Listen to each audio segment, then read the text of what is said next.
నాకు ఎలాంటి ఇల్లీగల్ వ్యవహారాలతో నాకు సంబంధం లేదు. ఫోన్ ట్యాపింగ్ అని చెప్పి లీకు వీరుడు రేవంత్ రెడ్డి గారు పాపం డైరెక్ట్గా ప్రెస్ కాన్ఫరెన్స్ పెట్టే దమ్ము లేదు, డైరెక్ట్గా ఆధారాలు ప్రజల ముందు పెట్టే దమ్ము లేదు, ఏముందో విషయం ఎవరికి తెలియదు. పోలీస్ రిమాండ్లో ఉన్న వాళ్ళకి కూడా ఫోన్లకు వెళ్ళి మీకు లీకులు వస్తాయి. ఈయన లీకు వీరుడు.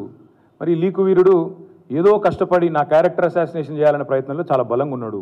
ఎవరో హీరోయిన్లను నేను బెదిరించిన అంటది ఆ మంత్రి. ఆమెకు నెత్తుందా లేదా నాకు తెలియదు.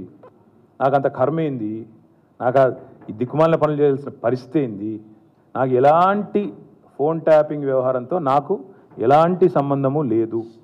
ఈ అడ్డమైన మాటలు ఎవరైనా మాట్లాడితే, చెత్త మాటలు ఎవరైనా మాట్లాడితే వారు మంత్రి అయినా ముఖ్యమంత్రి అయినా తాట తీస్తాము, లీగల్గానే చూసుకుంటాం. తాట తీస్తామంటే మళ్ళీ మీరు ఇదే యూట్యూబ్లో తమ్మునీళ్ళు పెట్టి తాట తీస్తామన్నాడు ఈయనకు అహంకారం ఎక్కువ అని చూపెడకూరి.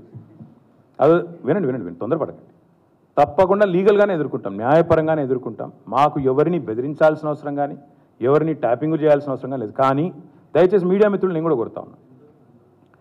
2014లో మా ప్రభుత్వం వచ్చింది. మా ప్రభుత్వం రాకంటే ముందు కాంగ్రెస్ ప్రభుత్వం 10 ఏళ్ళు ఉంది. ఆనాడు కాంగ్రెస్ ప్రభుత్వంలో దయచేసి ఇది గుర్తుపెట్టుకోండి, రాయండి, మీరు కావాలంటే మీ ఆర్కైవ్స్లోంచి తీయండి.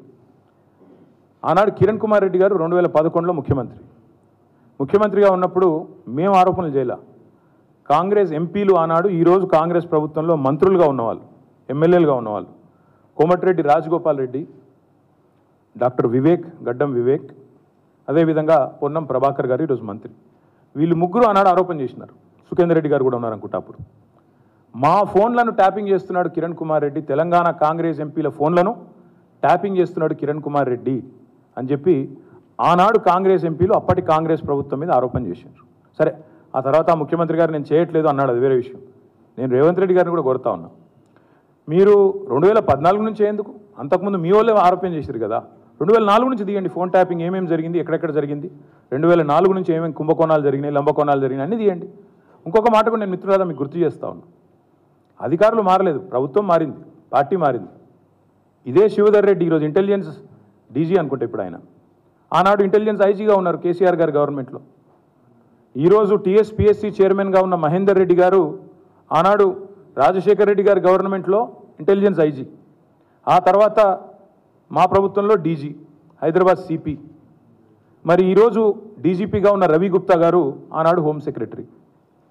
వీరందరూ కూడా మరి ఈరోజు మా మీద చేసే ఆరోపణలు కానీ, ఇష్టం వచ్చినట్టు ఇచ్చే లీకులు కానీ, మాట్లాడుతున్న మాటలు కానీ, ఆ రోజు అధికారుల ప్రమేయం నిజంగానే జరిగింది అనుకుంటే ఒక్క నిమిషం, ఈ అధికారులకు ఎవరికి తెలియదా, వారెవరు బాధ్యులు కాదు, ఒక కేసీఆర్ గారు మాత్రమే బాధ్యుడు అనే లైన్లో ఇవాళ ఏదైతే లీకులు ఇస్తున్నారో లీకు వీరుడు, నేను అడుగుతా ఉన్నా.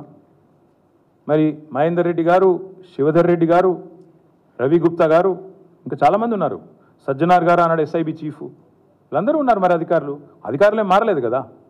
ఫోన్ ట్యాపింగ్ నేను డిమాండ్ చేస్తున్నా ఈ ప్రభుత్వాన్ని, మీకు చిత్తశుద్ధి ఉంటే 2004 వెళ్ళి మొదలుపెట్టు, ఏమేమి ట్యాపింగ్లు జరిగినాయి. నేను నా ఆరోపణ కాదు కదా. ఈరోజు నీ ప్రభుత్వంలో నీ పక్కన కూర్చున్న పొన్నం ప్రభాకర్ గారే ఆ రోజు ఆరోపణ చేసిండ్రు. ఏమని, ఆనాడు కిరణ్ కుమార్ రెడ్డి ప్రభుత్వం నా ఫోన్ ట్యాపింగ్ చేస్తుంది. మరి అది వాస్తవమా కాదా, బయటికి తీ, విచారణను గ్యాంబిట్ పెంచు.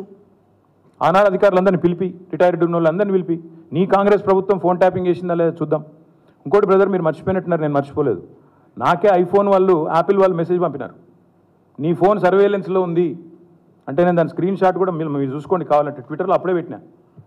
నా ఒక్కడికే రాలేదు, అసౌద్దీన్ ఓవైసీకి వచ్చింది, ఇంకా కొంతమంది మిత్రులకు ఇక్కడ తెలంగాణలో కూడా, మీ ఫోన్లు సర్వేలెన్స్లో ఉన్నాయి, జాగ్రత్త, మీ ఫోను హ్యాక్ అయింది అని నాకు 2022లోనో 2023లోనో వస్తే నేను బయట కూడా పెట్టినది.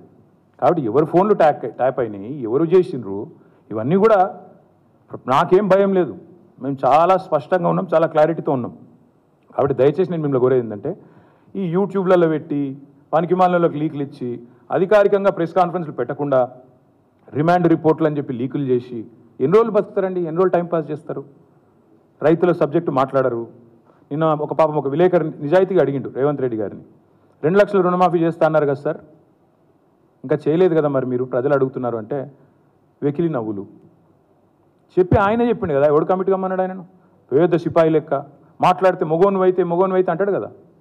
నేను అంటున్నా, రేవంత్ రెడ్డి మొగోను అయితే చెయ్యి రుణమాఫీ, ఎవడాపిండి ఆయన నిన్ను, చెయ్యి రుణమాఫీ, చెయ్యి 2 లక్షల రుణమాఫీ చెయ్యి, నువ్వే అన్నావు కదా December 9 అని చెయ్యి. పాయింట్ ఏంటంటే ఈ చిల్లర మాటలు కాదు కదా ప్రజలు చూసేది. అల్టిమేట్గా 4 రోజులు నడిపిస్తారు బై టైంపాస్, అటెన్షన్ డైవర్షన్. ఓ రోజు గొర్రెల స్కామ్ అంటాడు, ఓ రోజు బర్రెల స్కామ్ అంటాడు, ఓ రోజు ఫోన్ ట్యాపింగ్ అంటాడు, ఓ రోజు కాళేశ్వరం స్కామ్ అంటాడు. ఇవేనా ఇక? అసలు పని లేదా? మంచి ఇల్లు ఇచ్చేది లేదు, సాగునీరు ఇచ్చేది లేదు, పంటలు ఎండితే పట్టించుకునేది లేదు, రైతులకు రుణమాఫీ లేదు, కొత్త ఇన్వెస్ట్మెంట్లు రావు. ఇవేం చెప్పరు. ఇడికెళ్ళి కంపెనీలు పారిపోతుంటే మాట్లాడరు. ఇవేం ఉండవు. ఏముండాలి? మమ్మల్ని అందరినీ రాష్ట్ర ప్రజలను పిచ్చోళ్ళని చేసి వీళ్ళు పోతురట, వాళ్ళు పోతురట, వీళ్ళు జంపట, వాళ్ళు జంపట, వాళ్ళు చెప్పుడు మీరు రాసుడు. బాగుందా? నేను చెప్పలేదు బ్రదర్, మమతా బెనర్జీ గారు చెప్పారు. ఆమెను అడగండి, నేను అనలేదు. అది కేవలం ఇండియా అలయన్స్లో పార్ట్నర్గా ఉన్న మమతా బెనర్జీ గారు చెప్పిన మాట. కాంగ్రెస్ పార్టీ 40 సీట్లు దాటదని నేను అనట్లేదు. మమతా బెనర్జీ గారు వారి పార్ట్నర్, ఆమె చెప్పింది నేను చెప్పింది.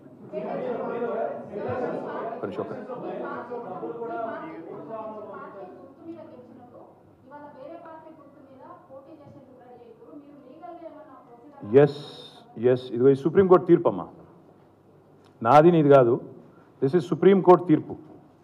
Speaker should decide on disqualification with in 3 months. Supreme court. So Kadiyam Srihari గారి పదవి ఊస్టింగ్ గ్యారంటీ, దానం నాగేందర్ గారి పదవి ఊస్టింగ్ గ్యారంటీ.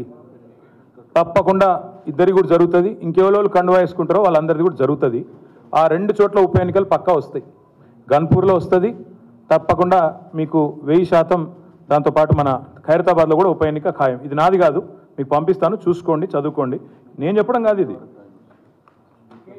ఇంకొక మాట, ఇది సుప్రీంకోర్టు చెప్పిన తీర్పు, మీకు మొత్తం కాపీ ఇస్తాను. ఇంకొక మాట, మార్చి 18 నాడు మా శాసనసభ్యులు అందరూ కూడా పోయి దానం నాగేందర్ గారిని డిస్క్వాలిఫై చేయాలని స్పీకర్ గారిని కలిసాం. మార్చి 18 నాడు. తర్వాత మళ్ళీ మొన్న ఒక 4-5 రోజుల కిందట పోయి అసెంబ్లీ సెక్రటరీ గారిని కూడా కలిసి, అసెంబ్లీ సెక్రటరీ లేక తప్పించుకుంటే ఆయన పాపం రూమ్లో దాక్కుంటే జాయింట్ సెక్రటరీకి ఆ కాగితం ఇచ్చి రిజిస్టర్ పోస్ట్ వేసి మొత్తానికి స్పీకర్ గారికి మళ్ళీ గుర్తు చేశాం. ఏమని? Automatic disqualification. ఎందుకంటే ఒక పార్టీలో గెలిచి ఇంకో పార్టీ అభ్యర్థి అయింది దానం నాగేందర్, కాబట్టి ఆటోమేటిక్ డిస్క్వాలిఫికేషన్ ప్రెసిడెంట్ ఉంది. ఇదివరకు భూపతి రెడ్డి అని ఒక ఎమ్మెల్సీ ఉండేది నిజామాబాద్లో, ఆయన ఇట్లే కాంగ్రెస్ అభ్యర్థిగా పోటీ చేయగానే ఆటోమేటిక్గా బీఫామ్ తీసుకోగానే డిస్క్వాలిఫై చేసినారు. తర్వాత కోర్టుకు పోతే కోర్టు కూడా అవును ఇది కరెక్ట్ అని చెప్పింది. అందుకే మేము స్పీకర్ గారికి మనం పంపించినాం, మీరు వెంటనే చేయండి అని. స్పీకర్ గారికి కూడా ఈ ఆదివారం దాకా సమయం ఇస్తున్నాం, మీరు తేల్చండి. ఈ ఆదివారం లోపల, ఈ వీక్లో తేల్చండి. తేల్చకపోతే ఖచ్చితంగా హైకోర్టుకు పోతాం, తప్పకుండా అవసరమైతే సుప్రీంకోర్టు దాకా పోతాం. ఎందుకంటే ఇది కోర్టు తీర్పు, మాది కాదు. 1000% దానం నాగేందర్ గారు, అదేవిధంగా కడియం శ్రీహరి గారు ఇద్దరు పదవులు ఊస్తవుతాయి. ఉప ఎన్నిక వస్తుంది, న్యాయ పోరాటం చేస్తాము. ఈ ఆదివారం దాకా స్పీకర్ గారికి మేము కూడా మా పార్టీ తరఫున గడువిస్తాం.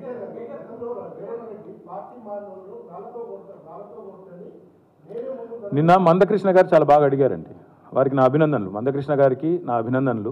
చాలా బాగా అడిగింది. ఏమన్నాడు? రేవంత్ రెడ్డి గారు మీరే చెప్పారు కదా, పార్టీ మారిన వాళ్ళను మరి రాజీనామా చేయకుండా పార్టీ మారితే రాళ్లతో కొట్టండి అని. మరి నువ్వే చేర్చుకుంటున్నావు, ఇవాళ ఎవరిని కొట్టాలా? రాళ్లతో నిన్ను కొట్టాలనా, కడియం శ్రీహరిని కొట్టాలనా అని మందకృష్ణ గారు అడిగి, నేనల్లా మందకృష్ణ గారు అడిగినారు. మందకృష్ణ గారికి నా హృదయపూర్వకమైన అభినందనలు. వారు మరి రేవంత్ రెడ్డి గారు సమాధానం చెప్పాలా, ఇది వారు అడిగిన ప్రశ్న, మీరు సమాధానం చెప్తారని ఆశిస్తున్నాను. థ్యాంక్ యూగా. నేను చూడలేదు బ్రదర్ అది, కాబట్టి నేను చూసిన కాడికి నేను చూసిన, నువ్వేం చూసినావో నువ్వు చూసినావు. Thank you.